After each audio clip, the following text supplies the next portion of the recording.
Welcome to the power of you. I'm back. The power of you today. We are going to give thanks to each and every one of you. What is this? Remove that there. Welcome everyone. Welcome everyone. Welcome everyone to the power of you with Yeyefini here. Today we are just so grateful.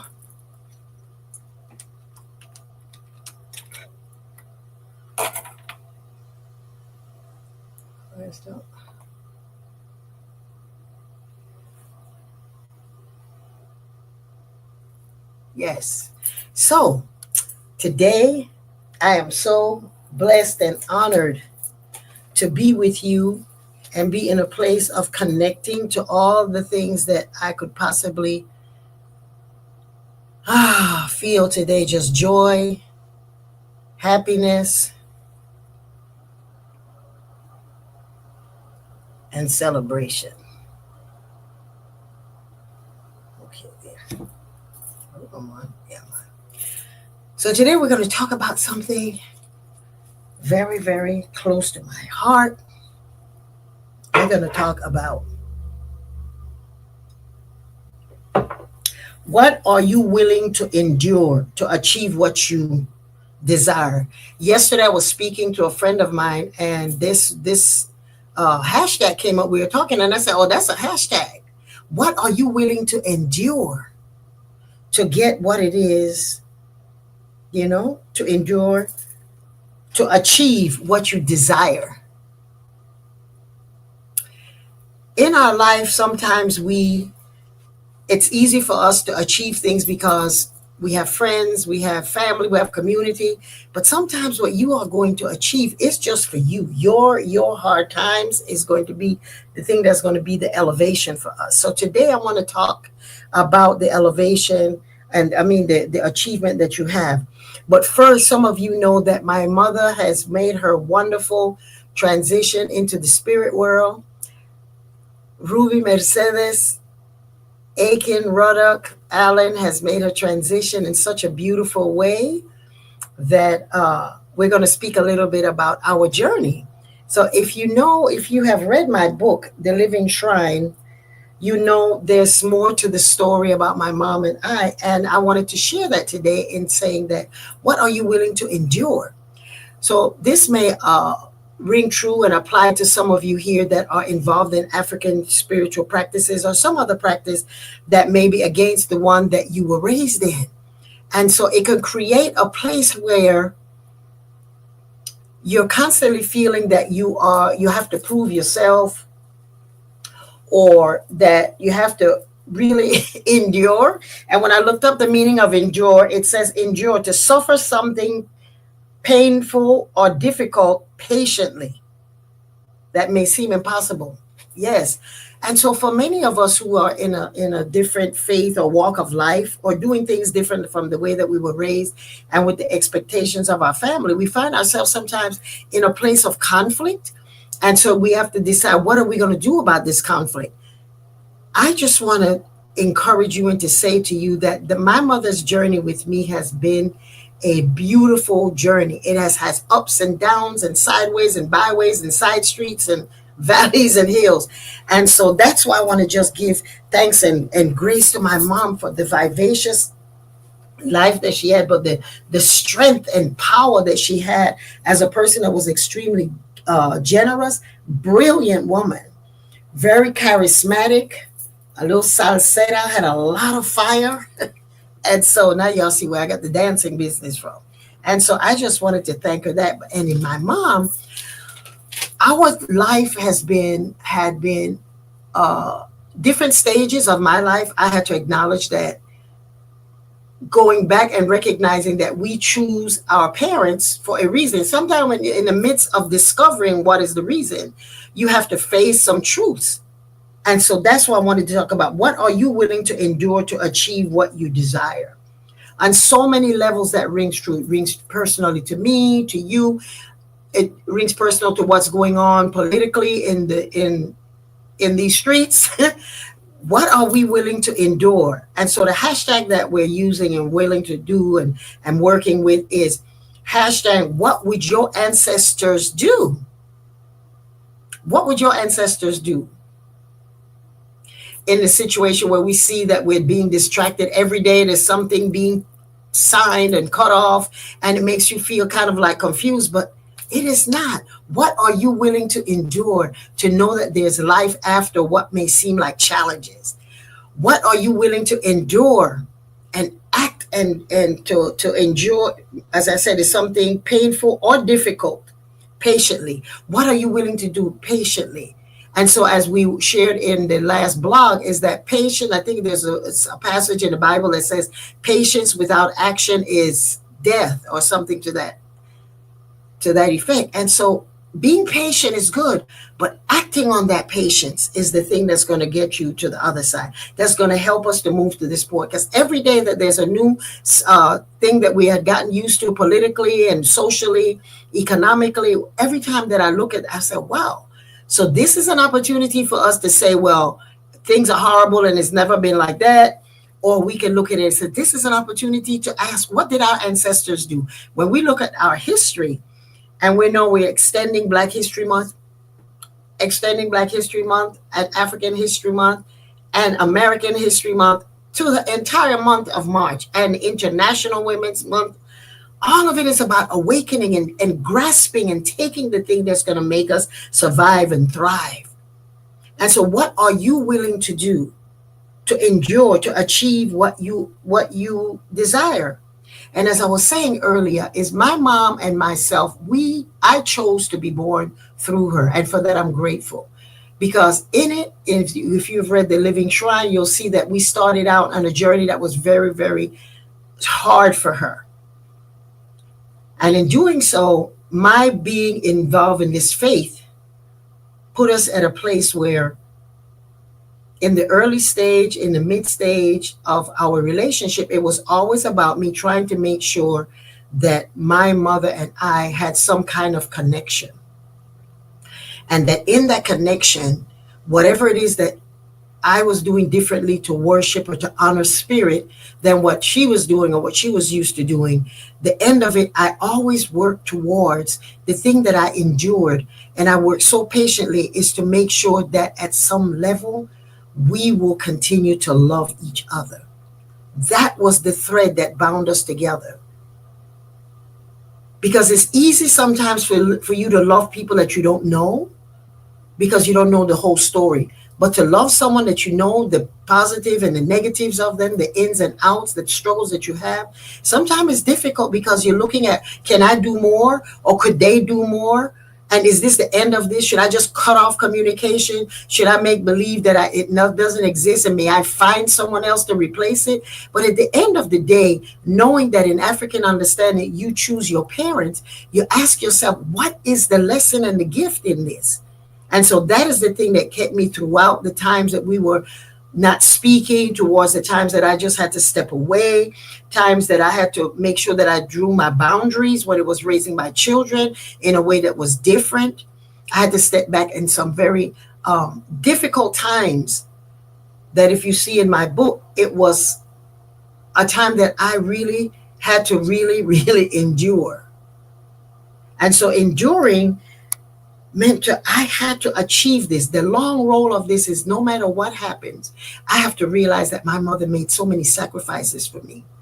Even if I didn't understand it when I was younger, and as I got older and in my own pain, there were always triggers. And so if those of us who are practicing or living a life that is different from the way that we were raised, it requires boldness. It requires courage.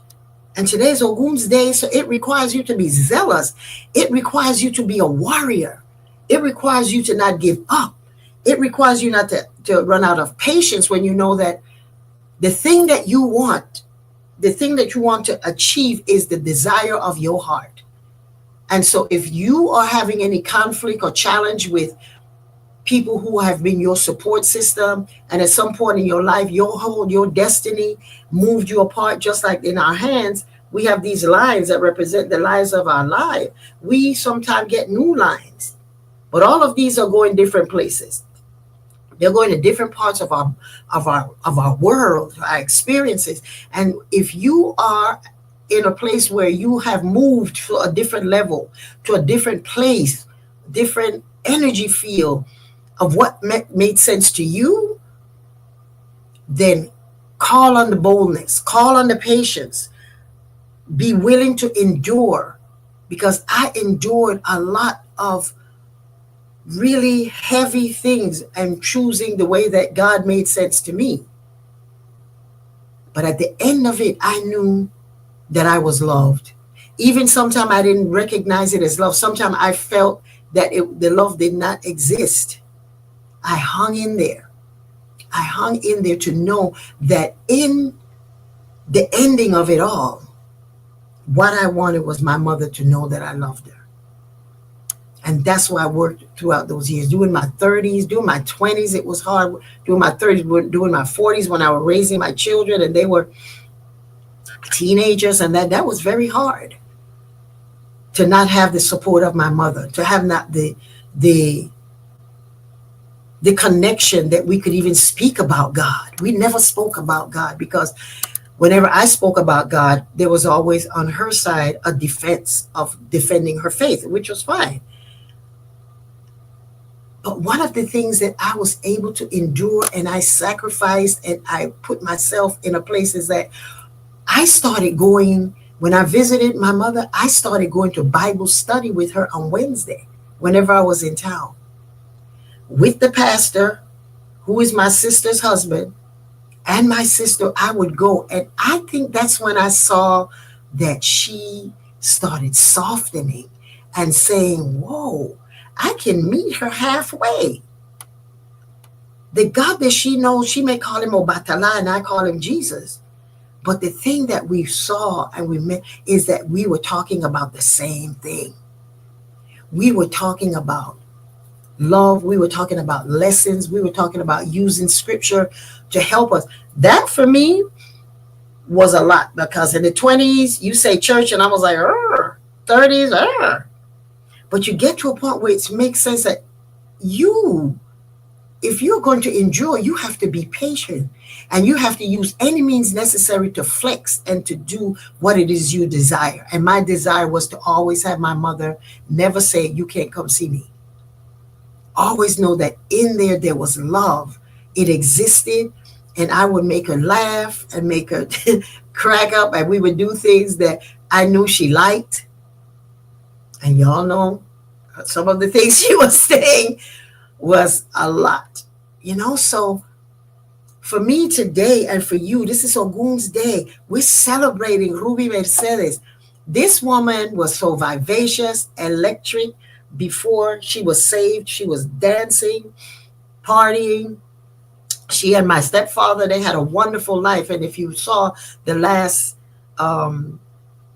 YouTube that we did on her birthday, which was a month from when she passed, a month after she passed, on exactly 1 month after her birthday, on February the 9th was her birthday, and she passed on March the 9th. You remember that she was talking about how she used to party with her husband.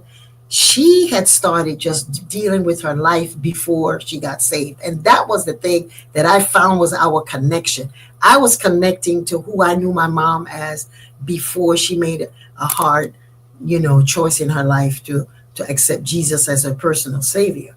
And I accepted Obatala as my personal savior when I was 23. So I was very, very young. And in doing so, I was consistent with what I was doing. I was always the same. I was always wearing African clothes. I always raised the children, knowing who Obatala was, who the Orishas were. And so she saw, wow, she must really believe this. And by my action, she realized that, well, the whole church sometimes used to pray for me to come to God. I was in my 40s, she was still praying for me to receive. And I said, Mom, I know God. I may know Obatala, I may know him as Eshu, whoever, but I know that the God that loves you and loves me and shines the sun, shine on me, is the same God. So that's how I get to the point where I felt that love coming through. And her relationship with me was different. Our relationship began to expand. And she made sacrifices for me in times when I really, really needed it. And some of the things that she did not do were very painful, but I recognized Orisha wanted me to experience those things. Nobody could save me through those things. So I am so grateful. And I'm encouraging you, whatever you are willing to endure, what are you willing to endure and to achieve what you desire? I desired my mother's recognition. I desired my mother's love. I desired to know that my mother saw me and knew that I was a decent and good person in spite of the dogma of her faith that said if you didn't do it that way, you would not enter into the kingdom of heaven. She was afraid for me because she knew she wanted me not to go to hell. But in my life, I showed her that I understood the difference between heaven and hell wherever it was. My mother started calling me Yeyefini. Whoa.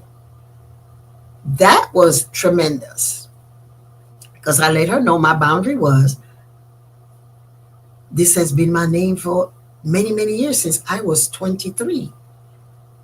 So that was able to ease and ease. So I endured, meaning going through some struggle because I knew I desired that. So for those of you who are in the faith and you can't address your family, you can't talk to them, you can't go to them, you can't do things because you feel like you want it to be the way it was, create a space that you can have those things.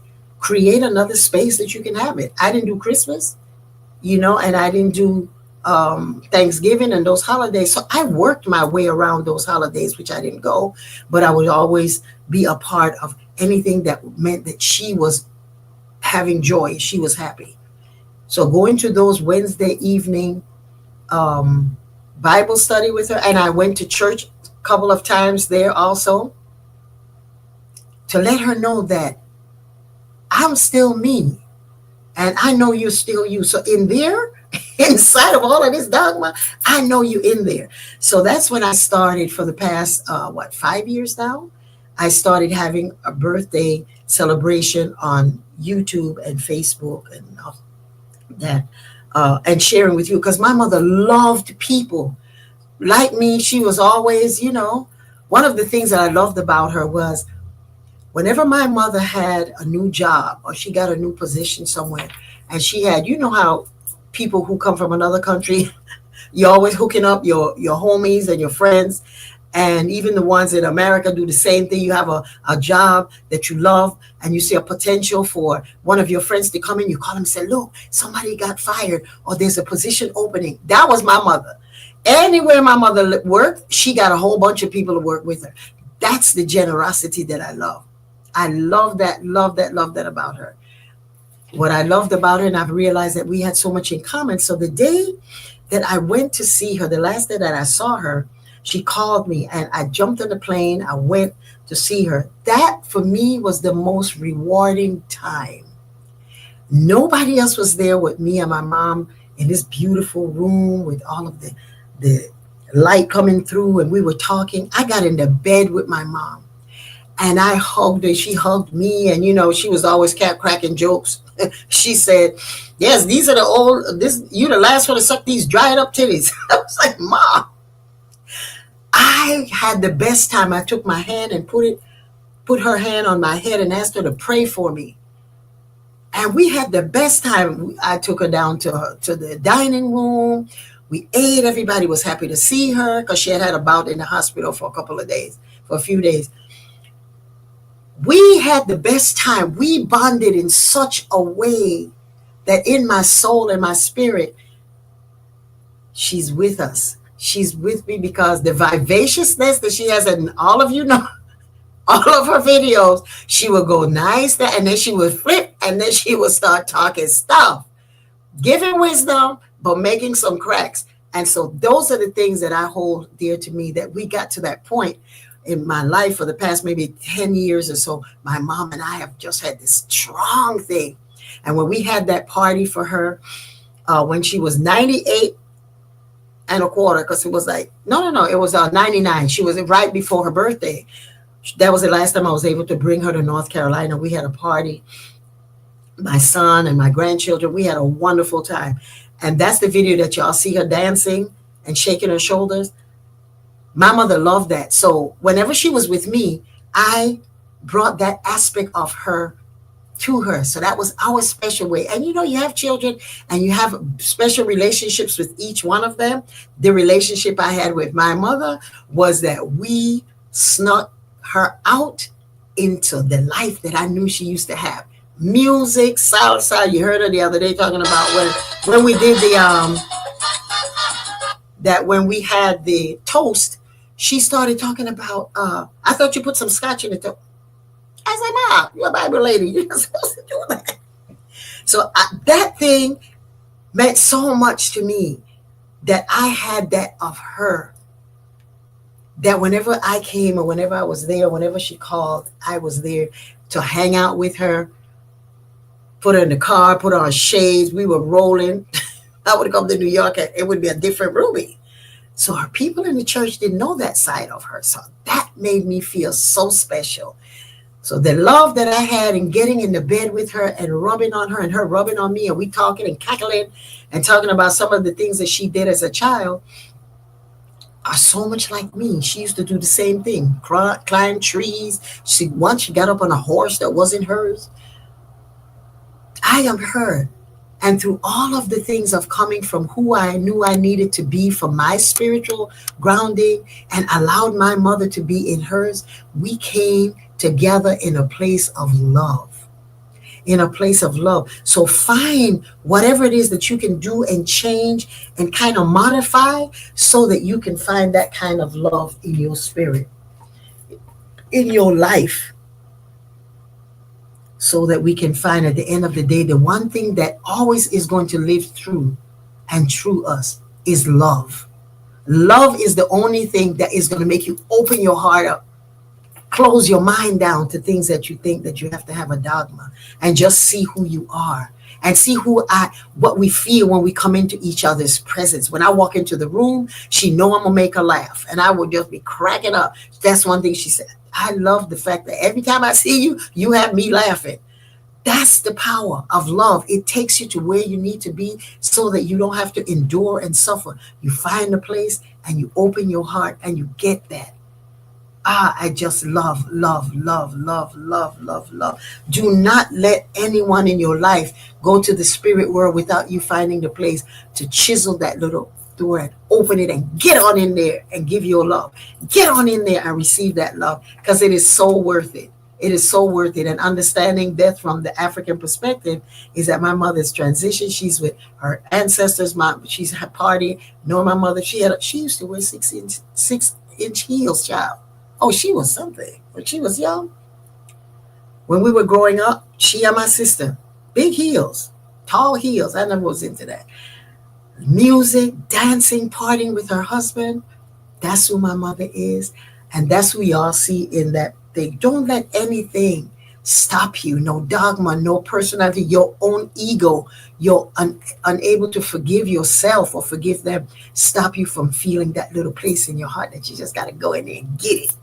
So I'm going to give you a prayer and then we are going to dance. That's what my mother would do in her meditation, would be to dance. So this is a prayer for the Egum unto the ancestors.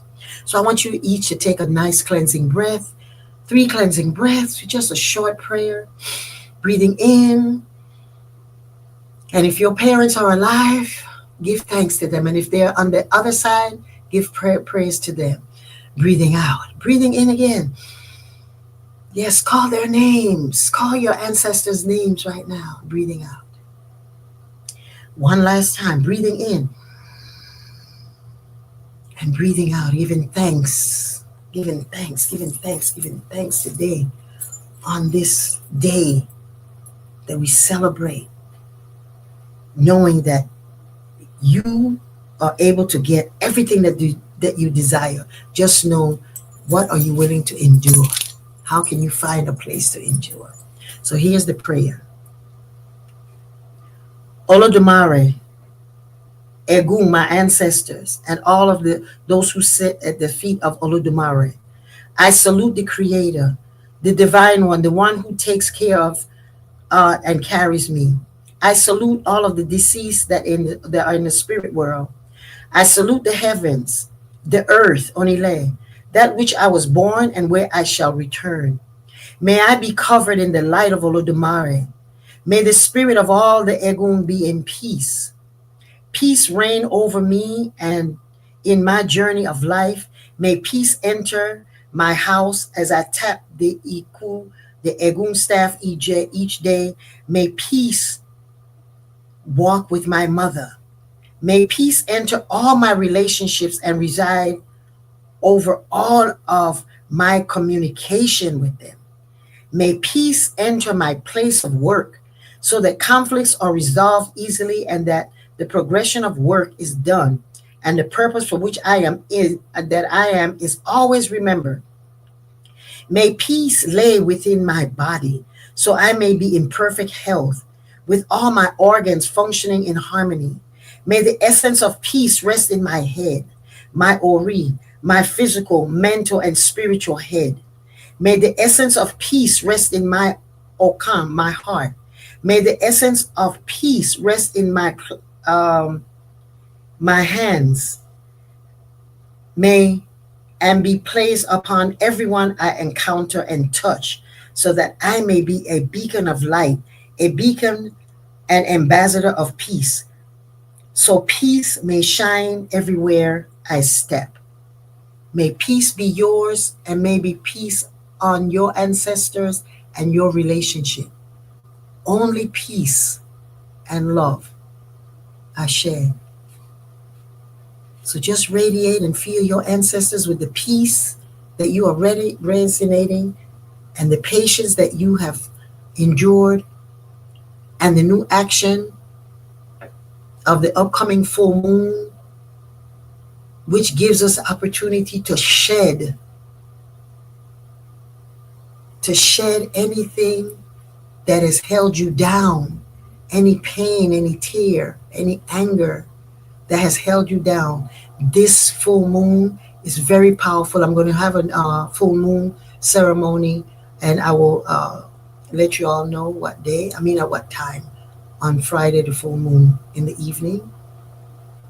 And set your intentions to release at this full moon anything that holds you down, because this particular full moon is about karmic debt, karmic deeds. You're going to have an opportunity to face some of the things from your past, face some of the challenges that you've had, and release it in this full moon.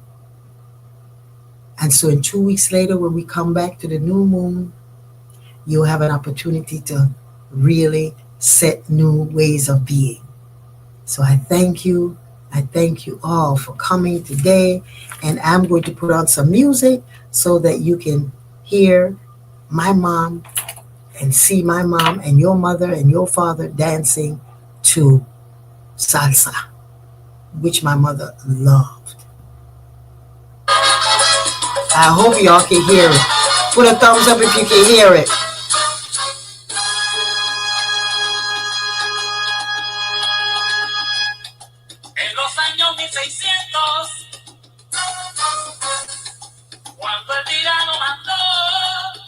Can you hear it?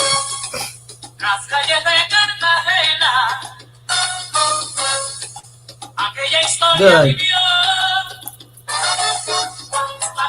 Hey!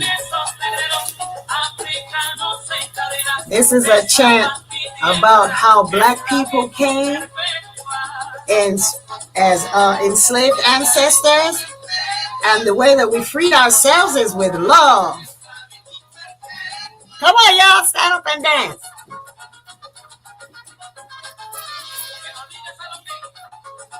Dancing this one for Ruby. Yeah, let her shake her shoulders.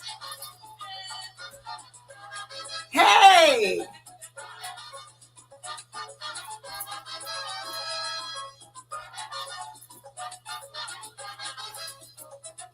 This was her favorite thing.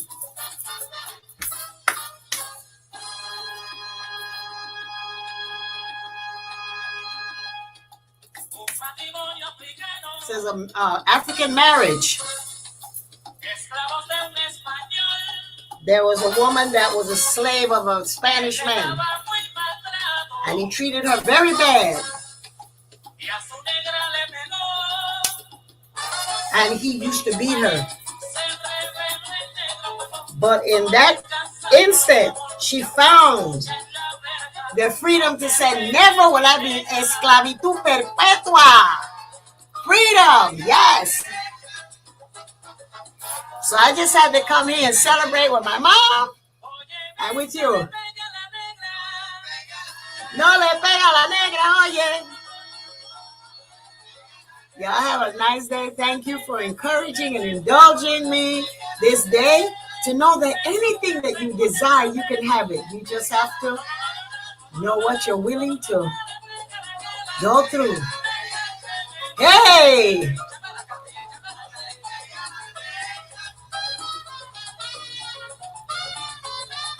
Y'all have a good day. Go out there, put on some music and dance with Ruby.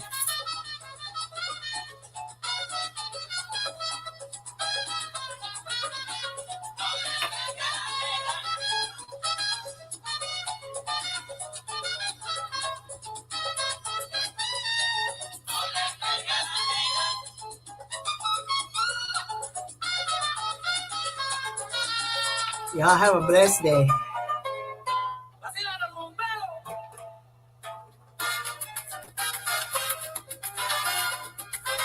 Now, I was supposed to tell y'all about the upcoming events.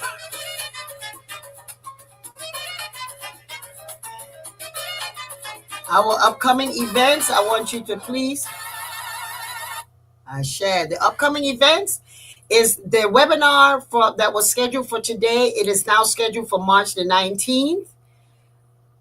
Go to givebutter.com, Faith and Culture, the part 2. Faith and Culture, Exploring African Spiritual Practices.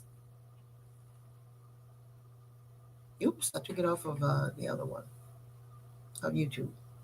And then we're having, of course, join us for the Ore IIASK upcoming events. I'm going to place it in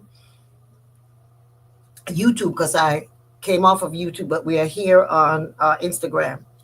So some of the things that you will benefit in joining and being a part of the IIASK, the Ore IIASK, is, of course, our monthly worship services are done on the fourth Sunday that you're able to come to it virtually as well as personally.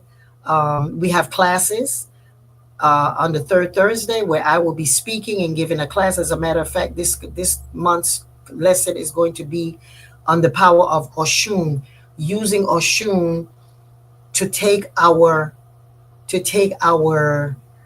triggers and our karmic debt, to open it so that we will be able to find joy.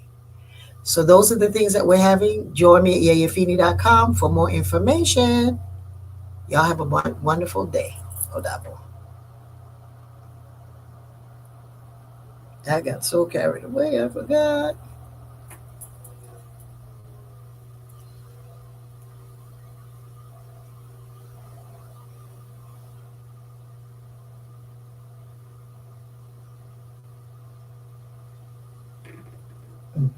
Lord, I would have touched the thing.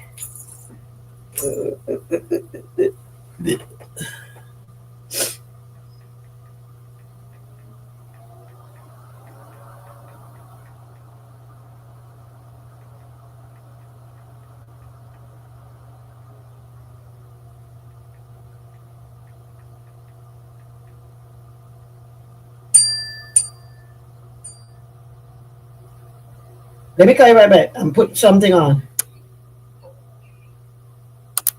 Huh? Am I still on, she said? Oh, I'm still on. Wonderful. Somebody called and tell me I'm still on. Oh, great. I was supposed to say,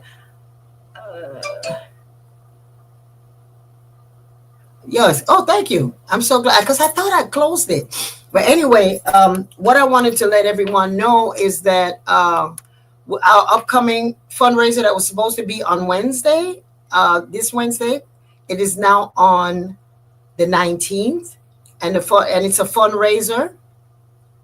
We will have Reverend Kendra Frazier, Priestess Efunbolade, and as well as myself.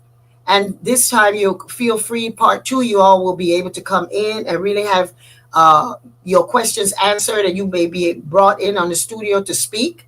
So it's faith and culture, exploring African spirituality without abandoning your beliefs. And this is to allow us to know that no matter what culture beliefs we have, the one thing that we have that's the base is ancestral celebration, is talking about the ancestors. It was powerful last month.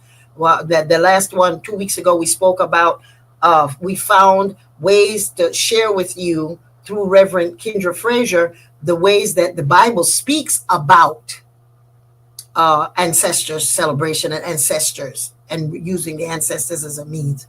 Also, we asking you to just come to the Ore ASK, a sacred community for spiritual growth. Are you ready to deepen your spiritual practice and gain valuable guidance on the Ifa Orisha tradition?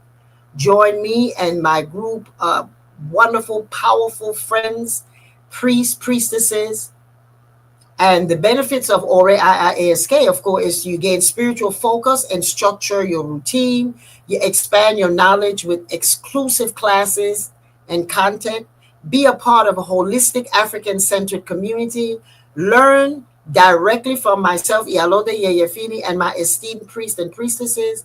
Enjoy exclusive perks like live question and answers, weekly special discounts, and more. We have monthly themes that each month we honor an Orisha, and that's what the worship services are. We're getting ready to honor Oshun and to have the Oshun Festival online. And so we welcome you to see a group of people who are doing Orisha work, ancestral work, despite of wherever your faith is or whatever it is. We meet you in a place knowing that we were you at one time, at one point in your life. And so we want you to go to yeyefini.com so you can enjoy this journey. Thank you so much for this opportunity to speak with you, and you will be able to join in with me. I'm so glad that I kept it on. I guess I didn't know what I was doing. And after I got so happy with the dancing. Okay, so y'all have a wonderful, wonderful, wonderful day, and I will see y'all on the podcast. Go on Give Butter, and you'll be able to get to the podcast because it's a fundraiser for the temple. So the money is going directly to the enhancements of the temple. The trees need to be cut down. We have weeds that need to be brought off of the trees. For those of you that have seen the compound, you know that we have a lot of greenery. It's 5 acres.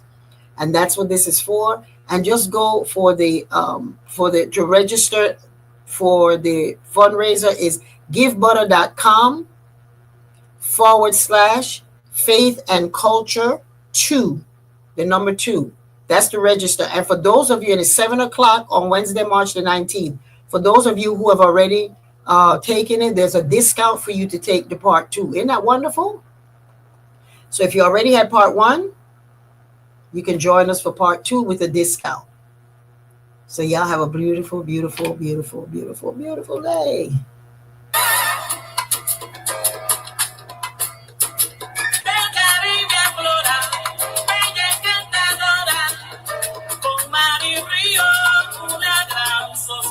I guess y'all are going back to work. Have a good day.